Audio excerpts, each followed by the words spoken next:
আসসালামু আলাইকুম ভিউয়ার্স। হ্যাঁ, আমাদের কাছে চলে এসেছে Vivo Y02a। স্মার্টফোনটি দেখতে কিন্তু অনেকটাই Vivo Y02 এর মতন। স্মার্টফোনটির প্রাইস নির্ধারণ করা হয়েছে 11,999 টাকা এবং এই প্রাইস পয়েন্টে এই স্মার্টফোনটি অফার করছে 3GB র্যাম 32GB রম, রয়েছে 5000 mAh এর ব্যাটারি।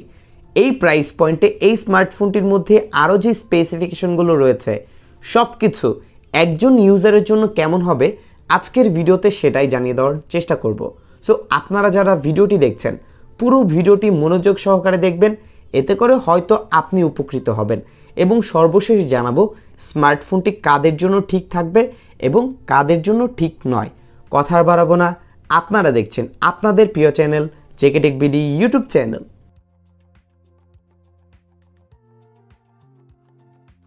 আজকের ভিডিওটি স্পন্সর করেছে বিসমিল্লাহ ভিভো পয়েন্ট। তাদের কাছ থেকে এই স্মার্টফোনটি পারচেস করলেই পেয়ে যাবেন আকর্ষণীয় মূল্য ছাড়। স্ক্রিনে দেওয়া নাম্বারটিতে চাইলে কল করে সকল ইনফরমেশন জেনে নিতে পারেন এবং এই ভিডিওর ডেসক্রিপশন বক্সে তাদের সম্পর্কে সকল তথ্য দেওয়া থাকবে। এই স্মার্টফোনটি নিয়ে বিস্তারিত আলোচনা করার আগে চলুন দেখে নেওয়া যাক এই স্মার্টফোনটির বক্স কন্টেন্টে আমরা কী কী পাচ্ছি। স্মার্টফোনটির বক্সটি ওপেন করলেই প্রথমেই পেয়ে যাবেন কিছু ইউজার ম্যানুয়াল গাইড, রয়েছে একটি SIM ejector pin, type A to type B একটি চার্জিং ক্যাবেল, রয়েছে একটি 10 ওয়াটের অ্যাডাপ্টার এবং সর্বশেষ Vivo Y02a স্মার্টফোনটি। ভিউয়ার্স, এই স্মার্টফোনটির ডিজাইন এবং বিল্ড কোয়ালিটির কথা বলতে গেলে স্মার্টফোনটি টোটাল দুটি কালার ভেরিয়েন্টে আপনারা অ্যাভেলেবেল পাবেন, যার একটি হচ্ছে গ্রে এবং অপরটি আমাদের রিভিউ ইউনিট এই ব্লু কালারটি। স্মার্টফোনটি ব্যাক প্যানেলটি কিন্তু দেখতে পুরোপুরি ফ্ল্যাট করা হয়েছে, যা দেখতেও বেশ প্রিমিয়াম লাগছে। তবে স্মার্টফোনটিকে স্ক্র্যাচ থেকে বাঁচাতে অবশ্যই একটি ব্যাক কভার অথবা পলি প্রোটেক্টর ইউজ করবেন। স্মার্টফোনটি পোর্টস এন্ড বাটনের ক্ষেত্রে রাইট প্যানেলে আমরা পাচ্ছি পাওয়ার বাটন এবং ভলিউম লকার, লেফট প্যানেলে ডেডিকেটেড সিম ট্রে পয়েন্ট, নিচের দিকে পেয়ে যাচ্ছি 3.5mm earphone port, primary microphone, USB charging port এবং স্মার্টফোনটির ওপরের দিকে আমরা পাচ্ছি লাউড স্পিকার এবং এটার একটি প্লাস পয়েন্ট রয়েছে। বিশেষ করে আপনি যদি এই স্মার্টফোনটি দিয়ে লাউড স্পিকারে কথা বলতে চান সেই ক্ষেত্রে কিন্তু কানে রাখলেই বেশ ভালো একটি সাউন্ড কোয়ালিটি আপনি এই স্মার্টফোনটি থেকে পাবেন। সো এটা একটা কিন্তু প্লাস পয়েন্ট। বাট আরও একটি নেগেটিভ পয়েন্ট বলে মনে হচ্ছে এই প্রাইস পয়েন্টে স্মার্টফোনটিতে আমরা টাইপ B চার্জিং পোর্ট পাচ্ছি। এখানে অন্তত type C charging port use করলে বেটার হতো। স্মার্টফোনটির ওয়েট হচ্ছে 186 গ্রাম এবং এটার থিকনেস হচ্ছে 8.49mm। স্মার্টফোনটি ওয়ান হ্যান্ডে যারা ইউজ করতে চান, অনেকেই ওয়ান হ্যান্ডে স্মার্টফোন ইউজ করেন, তাদের জন্য এটার ওয়েট ডিস্ট্রিবিউশন বেশ ভালো একটি কাজ করবে। স্মার্টফোনটি আমি বেশ কিছুক্ষণ এক হাতে ইউজ করে দেখেছি, কোনো প্রকার ভারী ভাব আমি স্মার্টফোনটি ইউজের ক্ষেত্রে পাইনি। সো এটা ওয়েট ডিস্ট্রিবিউশন আমার কাছে বেশ ভালো লেগেছে এবং স্মার্টফোনটির ফ্রন্ট প্যানেল ইউজ করা হয়েছে একটি ইউ নচ ডিসপ্লে। বরাবরই এই প্রাইস পয়েন্টে স্মার্টফোনটির ডিজাইন আপনাদের কাছে কেমন লাগছে অবশ্যই কমেন্ট সেকশনে কমেন্ট করে জানাতে ভুলবেন না। ভিউয়ার্স, ডিসপ্লের ক্ষেত্রে এই স্মার্টফোনটিতে আমরা পাচ্ছি 6.51 ইঞ্চির IPS HD+ রেজলিউশনের ডিসপ্লে, যার ফলে অন্য সকল IPS ডিসপ্লেগুলোর মতোই এটার কন্টেন্ট ওয়াচিং এক্সপিরিয়েন্স আমরা পেয়েছি। স্মার্টফোনটির ডিসপ্লে কোয়ালিটি কিছুটা ওয়ার্ম হওয়ার ফলে কালার কিছুটা বুস্ট করে দিচ্ছিল। স্মার্টফোনটি চিন এবং বেজেল এরিয়ার কথা যদি বলি সেই ক্ষেত্রে আমার কাছে বেশ বড়ই বলে মনে হয়েছে। যদি আরেকটু ন্যারো করা যেত তাহলে দেখতে আরও বেশি প্রিমিয়াম লাগতো। স্মার্টফোনটি এই প্রাইস পয়েন্টে আমরা যে ডিসপ্লে পাচ্ছি সেটা কিন্তু অ্যাভারেজ ছিল। ভিউয়ার্স, চলুন এবার দেখা যাক স্মার্টফোনটির পারফরমেন্স সেকশনে আমরা কি পাচ্ছি। স্মার্টফোনটিতে ইউজ করা হয়েছে LPDDR4X এর 3GB র্যাম, পাচ্ছি 32GB রম, যা eMMC 5.1 স্টোরেজ টাইপ। স্মার্টফোনটিতে আপনি চাইলে 1TB পর্যন্ত এক্সটার্নাল মেমোরি কার্ড ইউজ করতে পারবেন। এছাড়াও রয়েছে অ্যান্ড্রয়েড 12 ভার্সন এবং FuntaSOS 12। স্মার্টফোনটির UI এর কথা বলতে গেলে এই স্মার্টফোনটির UI আমার কাছে বেশ ক্লিন লেগেছে।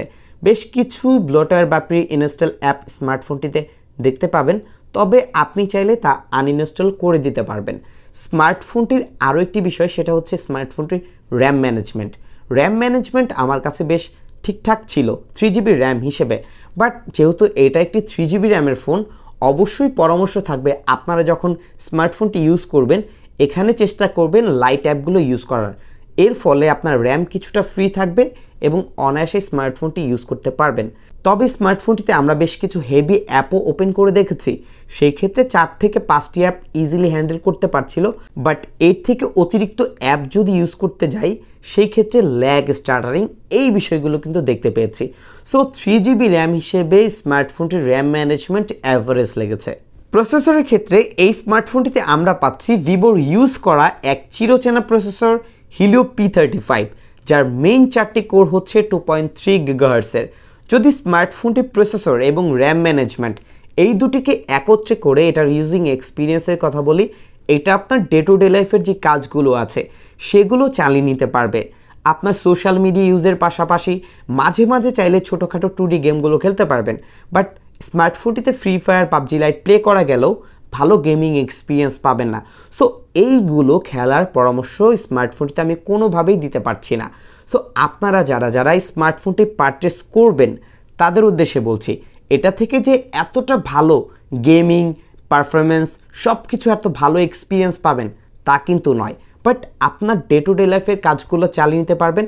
এবং অনেকেই আছেন যারা বাটন ফোন থেকে স্মার্টফোনে সুইচ হতে চাচ্ছেন, তাদের জন্য স্মার্টফোনটি ঠিকঠাক থাকবে এবং তাদের জন্য বেশ ইউজেবল হবে। বাট হাই পারফরমেন্স যারা ইউজার আছেন, যারা 15-16 হাজার টাকার ফোন সবসময় ইউজ করে থাকেন, তাদের কাছে স্মার্টফোনটি ইউজিং এক্সপিরিয়েন্স এতটা ভালো লাগবে না। ক্যামেরার ক্ষেত্রে এই স্মার্টফোনটির রিয়ার প্যানেলে একটি সিঙ্গেল রিয়ার ক্যামেরা ইউজ করা হয়েছে। মেন ক্যামেরাটি 8 মেগাপিক্সেল এবং ফ্রন্ট ক্যামেরা আপনারা পাচ্ছেন 5 মেগাপিক্সেল। ক্যামেরা ইউআইয়ের ক্ষেত্রে আমরা বেশ কিছু ফিচার দেখতে পাচ্ছি, যেমন বিউটি, ফটোর ক্ষেত্রে আপনারা বোকেতে ফটো ক্যাপচার করতে পারবেন, ভিডিওর ক্ষেত্রে 1080 fps ভিডিও রেকর্ড করতে পারবেন, এছাড়াও রয়েছে টাইম ল্যাপস অপশন। সো এই সকল ক্যামেরা ইউআই ফিচার কিন্তু স্মার্টফোনটিতে আপনারা পাচ্ছেন। স্মার্টফোনটির ক্যামেরার কথা বলতে গেলে এই প্রাইস অনুযায়ী স্মার্টফোনটিতে আমরা যে ক্যামেরা পাচ্ছি সেটা আমার কাছে এতটা বেটার বলে মনে হয়নি। অন্তত 13 মেগাপিক্সেল এবং ফ্রন্ট ক্যামেরা 8 মেগাপিক্সেল হওয়ার প্রয়োজন ছিল। যাই হোক, আপনাদের উদ্দেশ্যে স্মার্টফোনটির দিয়ে তোলা বেশ কিছু ছবি শেয়ার করছি, অবশ্যই দেখবেন। এবং এখন পর্যন্ত যারা ভিডিওতে লাইক করেননি অবশ্যই ভিডিওতে লাইক করবেন, কমেন্ট করবেন নেক্সট কী নিয়ে আপনি ভিডিও চাচ্ছেন। সাবস্ক্রাইব না করে থাকলে অবশ্যই চ্যানেলটি সাবস্ক্রাইব করে আমাদের পরিবারের একজন সদস্য হতে ভুলবেন না।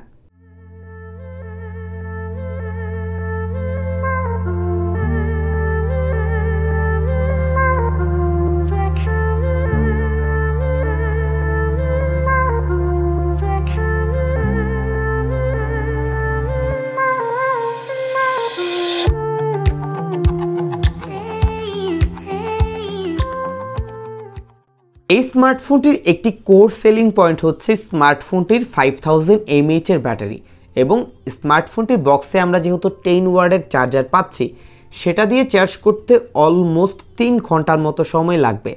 আসলে এই বাজেট সেগমেন্টে কোনো স্মার্টফোনে কিন্তু এর থেকে হাইয়েস্ট চার্জার দিচ্ছে না।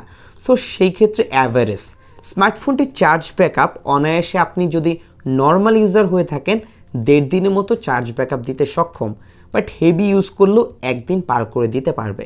ভিউয়ার্স, বরাবরই একটি কথা আমি আপনাদেরকে বলে থাকি, হ্যাঁ, একটি স্মার্টফোন কখনোই পারফেক্ট নয়, তার ব্যতিক্রমও নয় এই স্মার্টফোনটি। স্মার্টফোনটির মধ্যে কিছু ল্যাকিংস পয়েন্ট রয়েছে, যেমন প্রথমত স্মার্টফোনটির যে আমরা চার্জিং পোর্ট পাচ্ছি সেটা টাইপ বি চার্জিং পোর্ট। এই প্রাইস পয়েন্টে অন্যান্য স্মার্টফোন ব্র্যান্ড কিন্তু এখন type C charging port use করছে। সো অন্তত টাইপ সি আমরা আশা করতেই পারি। স্মার্টফোনটিতে যে প্রসেসর ইউজ করা হয়েছে, হ্যাঁ, এটা আমার কাছে অ্যাভারেজ লেগেছে, বাট যারা নেট ইউজ করবেন, নেট ব্রাউজ করবেন তাদের জন্য ঠিকঠাক থাকলেও, বাট অনেকেই আছেন যারা কম বাজেট সেগমেন্টে ফ্রি ফায়ার খেলে থাকেন, তাদের এই স্মার্টফোনটির প্রসেসর হতাশ করবে। কেননা রান করতে পারবেন, বাট বেশ কিছু গেম খেলার পরে ল্যাগ, ফ্রেম ড্রপ এই বিষয়গুলো কিন্তু দেখতে পাবেন। তবে স্মার্টফোনটি তাদের জন্য প্রেফারেবল থাকবে যারা শুধুমাত্র সোশ্যাল মিডিয়া অ্যাপ ইউজ করার পাশাপাশি ছোটোখাটো ডে টু ডে লাইফের কাজগুলো চালিয়ে নিতে চান। বাট হেভি পারফরমেন্স ইউজারদের জন্য স্মার্টফোনটি পারফেক্ট নয়। এতে আমরা 5000 mAh ব্যাটারি পাচ্ছি, সেটাও ঠিকঠাক ছিল, 10 ওয়াটের চার্জার পাচ্ছি, স্মার্টফোনটিতে 3GB র্যাম পাচ্ছি, বাট স্মার্টফোনটিতে রম 32GB না দিয়ে যদি 64GB দেওয়া হতো তাহলে কিন্তু বেটার হতো। সো ওভারঅল স্মার্টফোনটি আমার কাছে অ্যাভারেজ ছিল।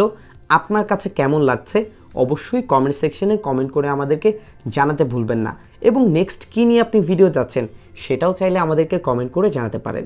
বিদায় নিচ্ছি, আপনারা দেখছেন আপনাদের প্রিয় channel JK tech BD YouTube channel.